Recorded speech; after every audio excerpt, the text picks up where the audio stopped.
Bien, ben, bonjour à toutes et à tous. Bienvenue pour ce troisième épisode de la série de 5 webinaires consacrés au risque électrique, organisés par la Direction Santé Travail et Risques professionnels de la CARSAT Hauts-de-France et en collaboration avec Sandrine Hardy et Mimoun Jalad de l'INRS qui auront l'occasion de se présenter par la suite. Alors oui, le risque électrique, bah, il concerne l'ensemble des travailleurs. Heu, c'est une source d'énergie qu'on retrouve, de manière classique, dans tous les environnements de travail, avec un nombre d'accidents, plutôt en diminution, on va dire un nombre d'accidents plutôt faible, mais des accidents qui sont toujours, plus graves que la moyenne, des accidents de travail, heu, dans leur globalité. Donc, nous en sommes à l'épisode 3 qui va concerner une première partie sur le choix du symbole d'habilitation électrique. Donc là, on va parler des opérations d'ordre non électrique et des opérations simples. Vous pouvez revoir les épisodes 1 et 2 en replay. Vous aurez toutes les informations utiles. Hum, Donc très rapidement, donc la CARSAT Hauts-de-France, organisme de droit privé avec mission de service public. Et donc pour ce qui me concerne, je fais partie donc de la direction des risques professionnels, partie prévention et tarification des risques professionnels. Je suis contrôleur de sécurité avec une spécialisation pour la CARSAT Hauts-de-France sur le risque électrique. Si vous avez des questions, n'hésitez pas à les poser en utilisant l'onglet destiné et intitulé questions pour qu'on puisse répondre alors à certaines questions au fil de l'eau et pour d'autres questions, ce sera en finalité de la présentation.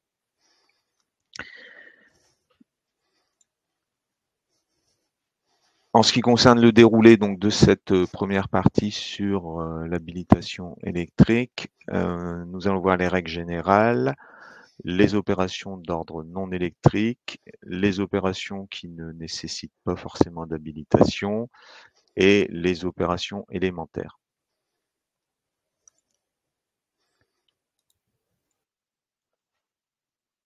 En ce qui concerne donc la place de l'habilitation électrique, hein, parce que ce n'est qu'une partie, comme on a eu l'occasion de l'expliquer précédemment, l'habilitation électrique n'est qu'une partie de dispositifs de prévention du risque électrique dans son ensemble.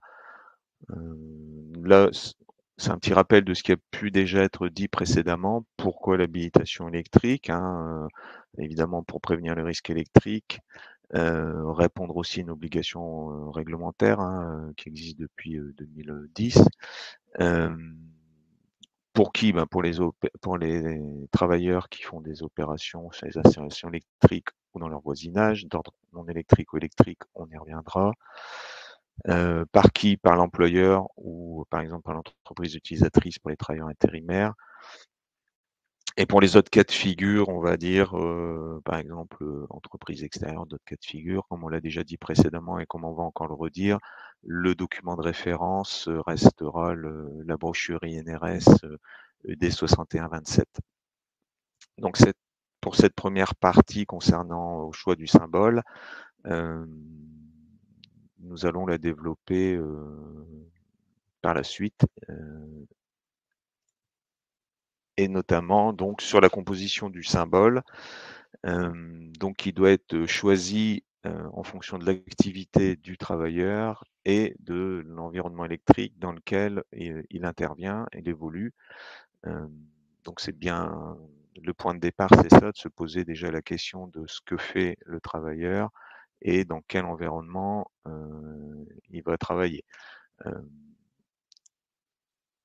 le symbole d'habilitation, il se décompose donc, de 3 caractères, donc un troisième caractère optionnel, un premier caractère qui va concerner le domaine de tension, on va le voir après, un deuxième caractère qui va concerner le type d'opération, avec éventuellement un attribut, hein, comme on peut voir ici sur le BE manœuvre, hein, manœuvre étant l'attribut.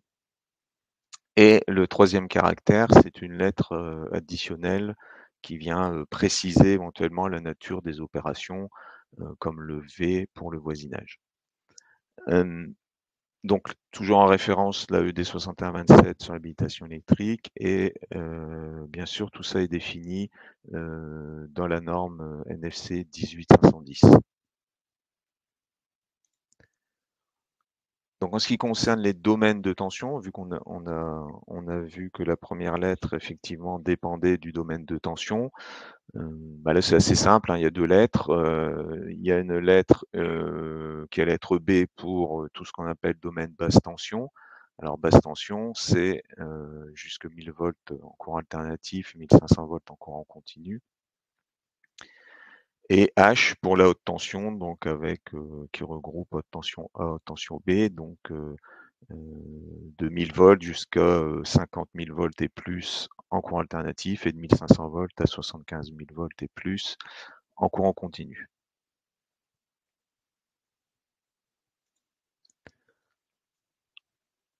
Donc, ce qui concerne l'environnement dans lequel va évoluer le travailleur, ce qui va être déterminant, ça va être la distance, notamment par rapport à une pièce nue sous tension. On va toujours se référer en point de départ à une pièce nue sous tension et à quelle distance je vais être amené à évoluer ou pas par rapport à cette pièce nue sous tension.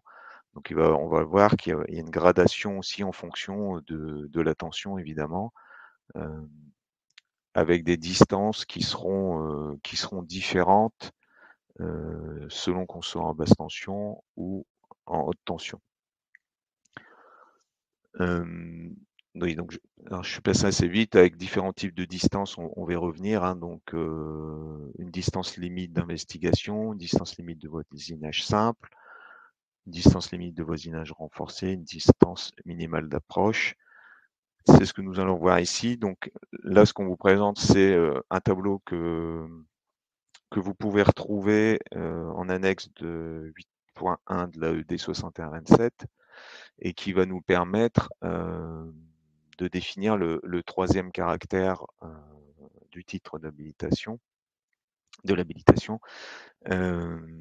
Donc si on évolue dans la zone de voisinage simple, donc la zone 1, la zone en verte, il n'y a pas de troisième caractère dans ce cas-là. Si on évolue dans une zone de voisinage renforcée, donc qui est la zone 2 en haute tension et la zone 4 en basse tension, on aura la troisième caractère qui sera le V, le voisinage. Et pour la zone de travaux sous tension, donc qui est la zone 3 en haute tension, hein, donc là on voit que en haute tension, par exemple ici à 60 cm pour plus de 1000 volts, on se retrouve quand même dans ce qu'on appelle des travaux sous tension, bien qu'on ne soit pas au contact de pièces nues sous tension. Alors que en basse tension, pour être considéré travaux sous tension, donc avec le troisième caractère qui sera le T en l'occurrence, et il faudra être au contact de pièces nues sous tension. La distance limite de voisinage renforcée en basse tension, elle est confondue avec la distance minimale d'approche qui est de 30 cm dans ce cas-là, quand on se trouve dans cette zone ici 4. Et je ne l'ai pas dit, la distance limite d'investigation, c'est une zone en champ libre qui va jusque 50 mètres et c'est une zone dans laquelle, donc là, il n'y a pas non plus de troisième caractère, c'est une zone qui existe pour se dire, faut se poser une question si à un moment donné, on peut approcher une pièce d'une tension qui serait dans cette zone. Typiquement, une ligne haute tension qui passerait au bout du chantier de BTP et il faudrait se poser la question à un moment donné, est-ce qu'on risque pas de s'en approcher? En ce qui concerne donc l'analyse de l'activité du travailleur, la définition de ce qu'on appelle donc une opération, c'est une activité exercée soit directement sur les ouvrages ou les installations électriques, soit dans un environnement électrique. Alors le terme ouvrage, et il faut l'entendre au sens, transport et distribution, d'électricité. Donc vous avez, des installations notamment, d'Enedis ou d'RTE pour le transport, hein, donc qui sont, considérés ouvrages. Et on a donc 2 types d'opérations. Opérations d'ordre électrique, hein, donc qui vont concerner tout ce qui est partie active, mais aussi les isolants, la continuité des masses, et toute partie conductrice des matériels, conducteurs de protection. Donc typiquement, on va faire une mesure de tension, on va, raccorder un moteur, modifier, faire une modification dans une armoire électrique. Et on peut avoir aussi des opérations d'ordre non électrique. Ben, c'est les autres opérations, qui peuvent ou pas participer, à l'exploitation et à la maintenance des ouvrages. Et bon, par exemple, les opérations de maçonnerie, remise en peinture, élagage aussi, traditionnellement, sont des opérations d'ordre non électrique. Je vais laisser la parole à Mimoun Jalad qui va, continuer sur, les 2 autres parties de la présentation, et je reprendrai la parole pour la synthèse et après les questions, qui pourront être posées. Très bien, merci Guillaume. Donc, bonjour à tous, Mimoun Jalad. Donc, je suis expert assistance conseil à l'INRS, spécialisé dans le risque électrique, un risque qui nous intéresse aujourd'hui, et également les équipements de travail. Donc, n'hésitez pas, s'il y a des questions, je vous le rappelle, n'hésitez pas dans l'onglet questions à poser vos questions. On prendra soin d'y répondre à la fin de cette présentation.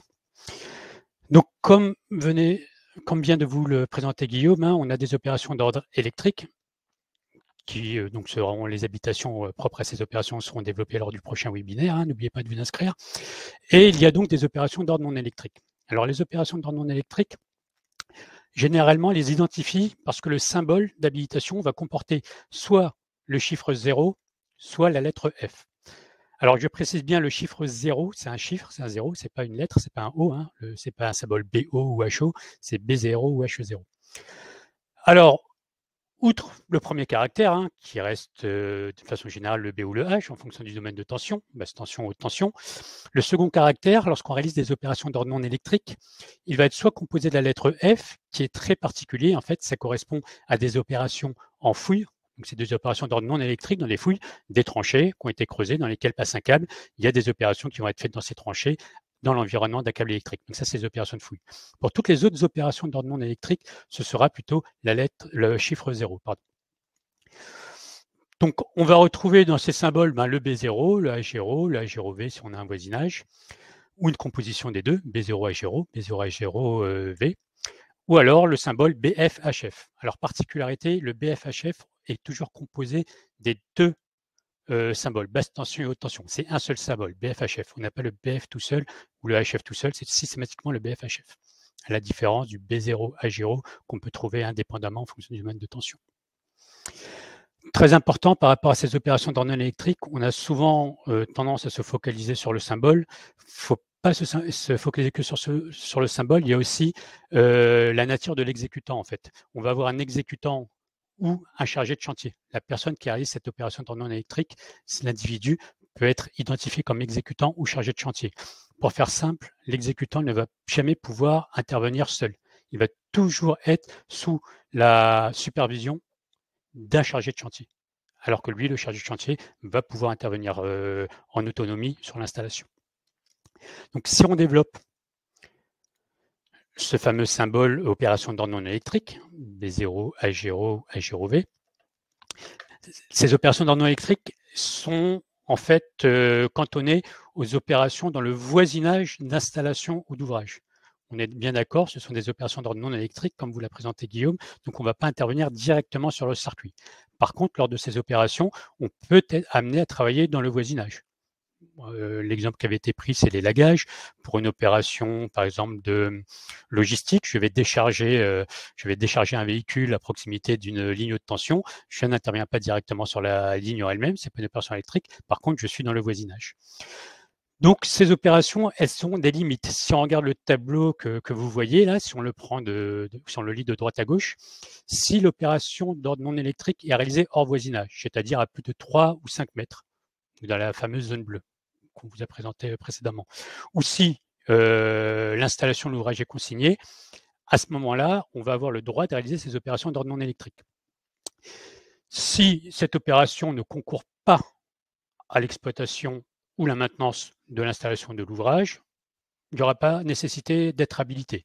Si par contre cette opération concourt à l'exploitation ou la maintenance de l'ouvrage, donc l'opération d'ordre non électrique que je réalise, elle va intervenir sur l'ouvrage ou sur l'installation, à ce moment-là, il va plutôt être conseillé que, à minima, la personne qui va gérer le chantier, donc le chargé de chantier, soit habilité. Habilité B0 si on est dans un environnement basse tension, ou A0 si on est dans un environnement haute tension, ou les deux, B0 et A0 si on est dans les deux zones d'environnement.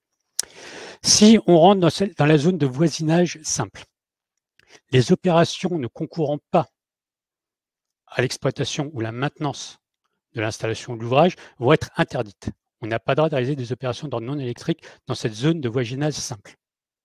Il va falloir donc consigner l'installation pour intervenir.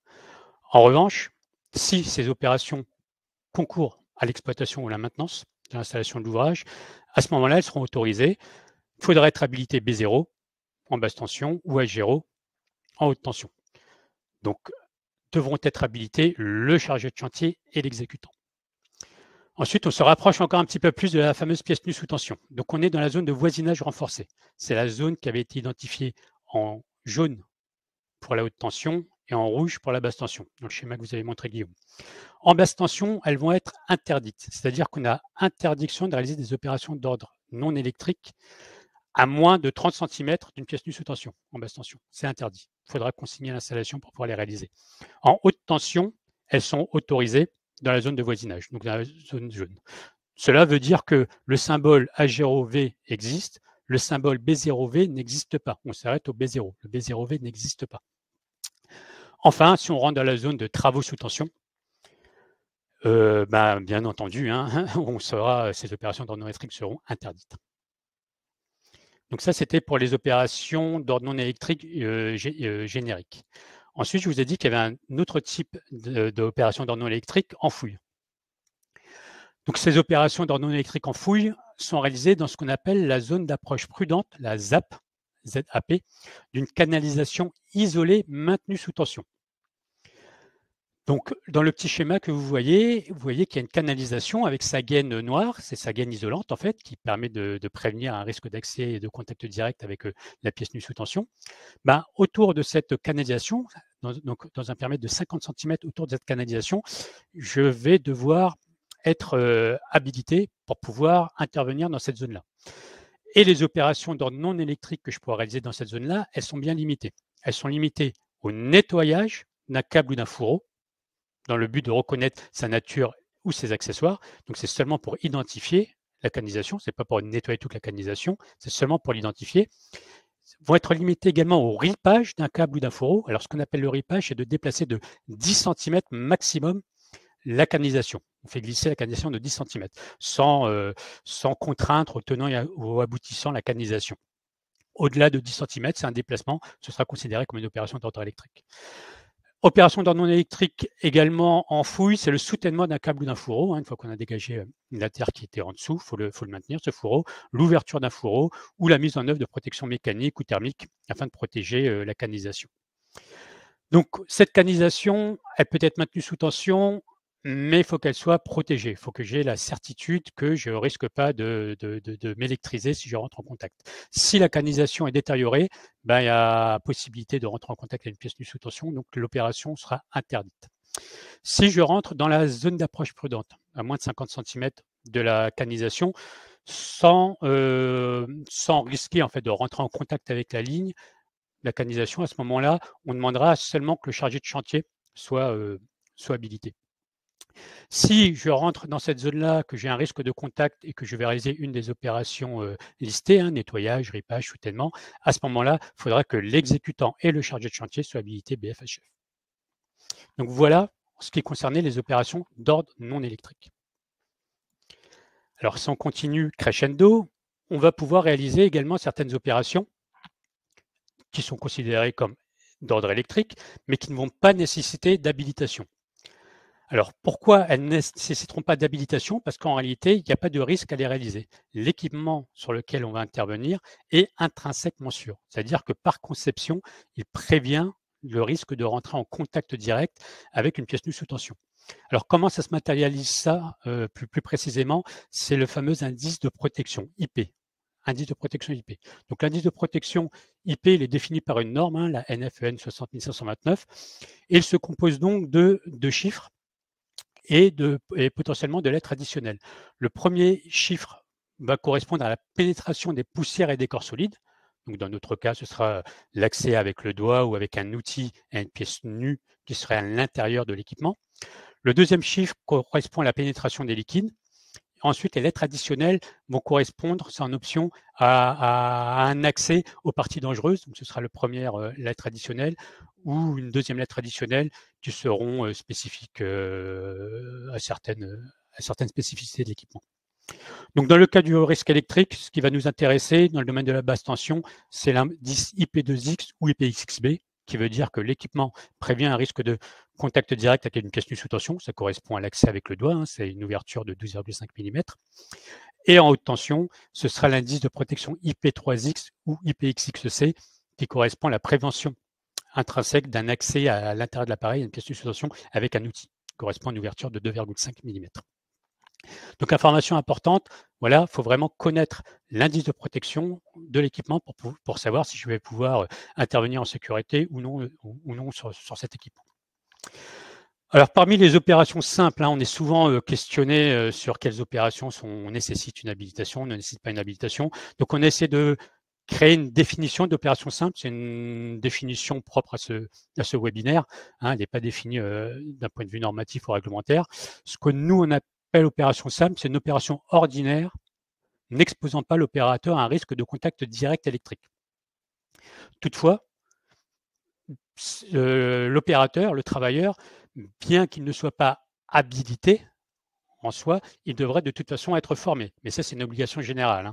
Le Code du travail le précise, les salariés doivent être formés, sensibilisés, avertis des risques liés à leurs activités. Donc, parmi ces opérations ordinaires, ça peut sembler couler de source, mais ça n'est pas forcément. C'est l'usage normal d'un équipement électrique. Quand on est quand on est au bureau, quand on utilise un PC, c'est un appareil électrique qui est alimenté sur du 220 volts, soit. Par contre, on est d'accord, on ne va pas habiliter toutes les personnes qui utilisent un PC parce que l'équipement, il est intrinsèquement sûr. L'équipement lui-même et la prise sur laquelle je vais connecter l'équipement préviennent les risques d'accès à une pièce nue sous tension. Donc, je n'ai pas de risque, je n'ai pas besoin d'être habilité. Il en va de même pour les machines-outils. Ce que vous voyez là affiché, ça correspond à une disqueuse. C'est une machine qu'on utilise régulièrement sur les chantiers. J'aurais pu mettre une perceuse, ça aurait pu être la même chose. Donc, lorsque j'utilise ce type d'équipement, en effet, je n'ai pas besoin d'être habilité parce que l'équipement est sûr. Il a été conçu en référence à des directives, à des réglementations européennes qui font que la conception fait que l'équipement est sûr et je n'ai pas de risque électrique à l'utiliser. Je vous ai mis un troisième exemple qui est un vérificateur d'absence de tension. En soi, le vérificateur d'absence de tension, il n'a pas de risque, je n'ai pas de risque à le tenir dans ma main. Enfin, il est peut-être alimenté par une pile de très basse tension, donc il n'y a pas de risque en soi de le tenir dans ma main. Il ne va pas générer un risque. Par contre, attention, l'opération que je vais réaliser avec ce vérificateur d'absence de tension, peut-être que ça va m'exposer à un risque électrique. Et c'est ça qui va nécessiter d'être habilité. L'appareil en soi, quand je le tiens à la main, je n'ai pas de risque. Par contre, la mesure électrique que je vais faire, je vais peut-être m'exposer à une pièce nue sous tension. Et là, il faudra être habilité. Donc, la petite nuance qui était quand même assez importante. Alors, parmi les opérations dites simples qui ne vont pas nécessiter d'habilitation, on a une liste de ces opérations qui est clairement identifiée et écrite dans la norme de référence, la NFC 18510. Il va notamment s'agir du remplacement de lampes en basse tension. Donc, ce qu'on entend par lampe, c'est ce qu'on appelle vulgairement une ampoule. C'est la composition de l'ampoule, son filament, le culot, toutes ces choses-là. Un néon, une ampoule. Donc, ça ne va pas nécessiter d'être habilité à condition que l'équipement soit IP2X, donc que par conception, je ne puisse pas avoir accès à une pièce nue sous tension. Le réarmement d'un dispositif de protection, typiquement, si je réarme un disjoncteur sur un tableau, si le tableau est complètement plastronné et me donne accès à aucune pièce nue sous tension, mais seulement à la petite gâchette de réarmement, à ce moment-là, je pourrais réaliser cette opération également sans habilitation. Le remplacement lithatique de fusibles, donc sur des portes fusibles à tiroir qui préviennent le risque d'arc électrique au réarmement et le risque d'avoir accès à une pièce nue sous tension également sera autorisé sans habilitation. Bien entendu, il faut que ce matériel-là il soit IP2X, IP3X en haute tension et qu'il soit en bon état. Un matériel détérioré, un plastron qui aurait disparu sur un tableau général basse tension qui donnerait accès à une pièce nue sous tension, ça génère un risque électrique et là, je ne pourrais plus réaliser cette opération sans être habilité.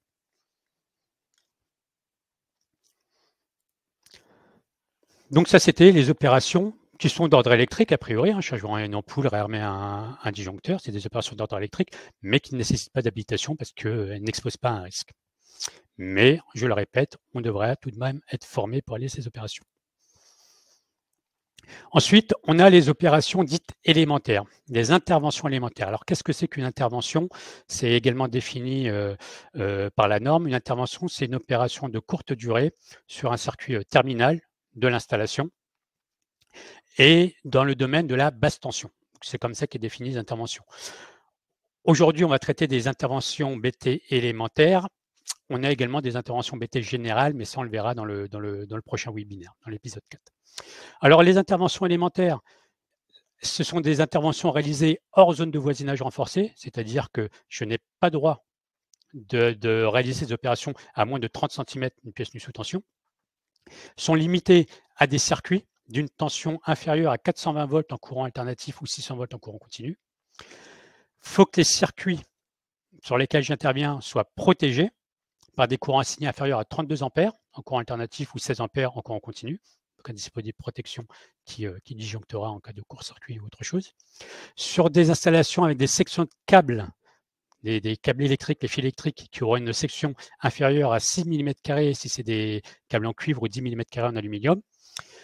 Et il faut que ces installations-là, elles disposent d'un organe de coupure qui assure la fonction de sectionnement et qui permet la mise hors tension dans des conditions de sécurité. Donc c'est important, c'est pas anodin cette phrase-là, ça veut dire que pour pouvoir mettre hors tension mon installation, pour pouvoir réaliser mes opérations élémentaires, il va falloir que je m'assure de pouvoir mettre hors tension mon installation de manière sécurisée, sans rentrer dans la zone de voisinage renforcé basse tension à moins de 30 cm. Donc ça va être une prise ou ça va être un disjoncteur qui sera IP2X. Alors, la liste des opérations, elle est limitée sur ces opérations, sur ces interventions élémentaires. On a une liste exhaustive. Elles sont donc limitées au remplacement à l'identique d'un fusible, au remplacement à l'identique d'une lampe, d'un accessoire d'appareil d'éclairage, une prise de courant d'un interrupteur, au raccordement d'un matériel à un circuit laissant en attente et protégé. Le circuit terminal est déjà prêt. Il y a déjà un disjoncteur qui le protège. On a un câble sur lequel il y a un domino, par exemple, et je ne fais que raccorder mon convecteur, mon radiateur, par exemple, à ce câble laissé à disposition. Et au réarmement d'un dispositif de protection dans un environnement qui garantit la sécurité de l'opérateur. Donc un environnement finalement IP2X. Donc pour réaliser ce type d'intervention BT élémentaire, le symbole d'habilitation, c'est le symbole BS. Donc les personnes qui réalisent ces opérations sont des personnes qui peuvent à l'origine ne pas être qualifiées en électricité, ce n'est pas des électriciens, mais qui auront une formation technique pour réaliser ces opérations-là. Ils auront été formés et ils auront une habilitation complémentaire BS, donc pour pouvoir réaliser ces opérations en toute sécurité. Parmi les opérations élémentaires, on a également les opérations qui vont concerner la pose de panneaux photovoltaïques. C'est ce qu'on appelle les opérations élémentaires chaîne PV. PV comme panneau photovoltaïque. C'est l'abréviation pour panneau photovoltaïque. Donc, les opérations dans ce cadre-là sont également listées. Il y a une liste exhaustive. Encore une fois, c'est toujours la norme NFC 1870 qui liste ces opérations. Donc, les opérations qui vont pouvoir être réalisées par une personne habilitée, opération élémentaire chaîne PV, ce seront le montage et le démontage de connecteurs débrochables. Alors, à condition que le panneau ne délivre pas une tension supérieure à 60 volts. Donc, le câble électrique sortant du panneau, au bout de ce câble-là, il ne faut pas que la tension soit supérieure à 60 volts. Et j'aurai le droit de monter ou de démonter ces fameux connecteurs à condition que ces connecteurs soient conformes à une norme qui est la NF-EN 60852. Autre opération que je peux réaliser, c'est la manipulation de ces modules. Je vais devoir les manutentionner pour peut-être les monter sur la toiture. Donc je vais les manutentionner. Lorsque je les manutentionne, le câble qui est extrait de ce fameux panneau photovoltaïque, on peut avoir du courant au bout de ce câble-là. Donc j'ai le droit de les manutentionner si je suis habilité avec l'habilitation spécifique, si la tension est toujours inférieure à 60 volts ou si au bout du câble, j'ai une protection IP2X ou IP55, donc une protection qui m'assure de ne pas avoir accès à des pièces nues sous tension. IP2X pour les établissements qui sont protégés contre les intempéries et IP55 si on est en extérieur. Et il a également le droit de réaliser, la personne, le chargé d'opération élémentaire chaîne PV, des connexions des modules entre eux, à condition que ces modules, en fait, ils soient équipés de connecteurs débrochables IP2X. Donc, lors de la connexion, je n'aurai pas de risque de rentrer en contact avec une pièce nue sous tension. Voilà. Donc, le symbole d'habilitation approprié, c'est le symbole BP, chargé d'opération BT élémentaire chaîne PV.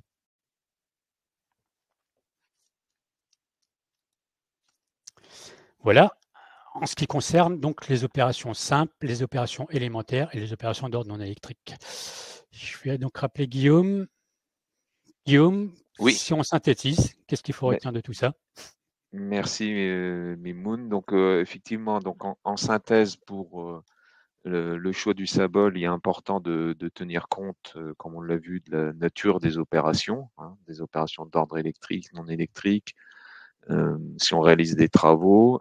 Donc d'où l'importance avant tout de se poser la question de l'activité. Que fait l'opérateur pour lequel je cherche à connaître le niveau d'habilitation qui correspond effectivement à ses activités, l'environnement dans lequel il évolue. On a vu notamment le domaine de tension, basse tension, haute tension, mais aussi le voisinage, à quelle distance je vais être éventuellement d'une pièce nue sous tension, et aussi la compétence des opérateurs. Donc la compétence, c'est la compétence au sens large, c'est pas la compétence uniquement métier. La question de la qualification, évidemment, elle va se poser comme pour tout poste de travail. Si on confie notamment une opération d'ordre électrique, la qualification de l'opérateur va se poser. Mais on l'a vu, ce n'est pas que ça l'habilitation. Et la compétence, ça peut être aussi la compétence de la personne à savoir encadrer. Si on demande à une personne d'être habilitée, chargée de travaux d'ordre électrique, il va effectivement falloir se poser la question, est-ce que c'est quelqu'un qui est capable de être encadrant d'autres personnes, donc en l'occurrence des exécutants qui seront sous ses ordres. Et enfin, un rappel sur effectivement ce qu'on a dit, ce qui concerne les matériels sûrs, donc le photocopieur que j'allume, la perceuse en bon état que je vais utiliser, dont l'enveloppe est dans son intégrité. Donc en absence totale de risque électrique, il n'y a pas d'obligation d'habilitation, ce qui ne veut pas dire, comme on l'a rappelé tout à l'heure, qu'il n'y aura pas forcément de formation, parce que quel que soit le matériel électrique ou non qui est confié à un salarié, l'employeur doit lui donner la formation nécessaire à son utilisation en sécurité. Donc le prochain épisode, qui sera la partie 2, sur laquelle on continuera sur les symboles d'habilitation, ce sera le 15 décembre. Donc on vous invite à vous y inscrire. Et aussi, vous devez avoir le lien logiquement en ce qui concerne si vous avez d'autres questions auxquelles on pourra peut-être pas répondre, parce que je vois qu'on déborde un peu, on va essayer quand même d'y répondre. Mais vous avez une excellente foire aux questions sur le site de l'INRS, au niveau du dossier risque électrique sur le site du l'INRS, et vous trouverez cette foire aux questions. Merci Guillaume. Oui, on va peut-être, je ne sais pas s'il reste des questions. On va passer aux questions. Sandrine? Il me semble qu'il restait une ou deux questions, peut-être. Oui, on va regarder ça. Oui. Merci Mimoun, merci Guillaume. Donc j'ai effectivement relevé quelques questions dans le chat. Pour revenir juste sur la foire aux questions, vous avez le lien dans le chat, hein, si vous voulez y Il y accéder est, ouais, directement, parfait. voilà. Donc il y a 2 questions qui ont attiré mon attention dans le chat, donc Mimoun, je vais te les formuler. Allons-y. Les 2 se ressemblent. Donc on a la question de Dominique qui nous demande si la manœuvre d'un interrupteur sectionneur pour mise en sécurité pour travaux non électriques nécessite une habilitation électrique. Voilà. Question, je te vois C'est sourire, précis. Sandrine. En Bah oui. effet, c'est une question qui est régulièrement posée. En effet, lorsqu'on intervient par exemple sur une machine, on a besoin de réaliser des nettoyages, on a besoin de changer un équipement mécanique. Donc, lorsque je réalise cette opération, pour pouvoir arrêter le mouvement, c'est l'énergie mécanique finalement, hein, qu'on veut prévenir, on veut éviter le mouvement. On va par contre intervenir, étant donné que le mouvement est initié par un moteur électrique, on va vouloir intervenir sur l'interrupteur sectionneur. Donc, ça ne va pas nécessiter d'habilitation à partir du moment où cet interrupteur sectionneur n'est pas situé dans une zone avec un risque électrique. Donc, je n'ai pas un voisinage électrique lorsque je vais manœuvrer cet interrupteur. Donc, il est IP2X, il n'est pas dans un local à risque particulier électrique. Et surtout, que l'opération que je réalise ne m'expose pas à un risque électrique. Je ne vais pas, dans le cadre de cette opération mécanique, entre guillemets, être amené à devoir enlever une protection électrique ou dénuder un câble électrique ou intervenir sur le circuit électrique. À ce moment-là, non, il n'y aura pas besoin d'habilitation, mais ce n'est pas parce qu'il n'y a pas besoin d'habilitation qu'il ne faudra pas mettre en œuvre une organisation de la même façon, consignation, condamnation des énergies, pour s'assurer en effet qu'il n'y a pas de remise en énergie du mouvement ou quoi que ce soit. Voilà, en espérant avoir su répondre. Alors du coup, je vais te donner aussi la question de Luigi parce qu'elle ressemble beaucoup à celle-là. De la même manière, hein, est-ce qu'on doit être habilité ou simplement formé pour couper ou réarmer un ICV, donc un interrupteur à coupure visible? On va retrouver donc la réponse que tu viens de faire quand il s'agit de travaux non électriques. Maintenant, je ne sais pas si tu souhaites compléter. Alors, je l'ai traité également hein, pendant le webinaire.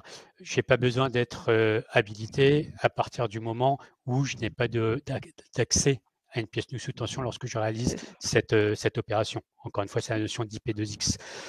Par contre, encore une fois, il faudra être formé parce que c'est pas anodin. Réarmer un ICV, je suis en train de réalimenter peut-être un moteur ou une installation. Il faut savoir ce qui se passe à l'autre bout pour être sûr que je n'expose pas des tiers à un risque électrique.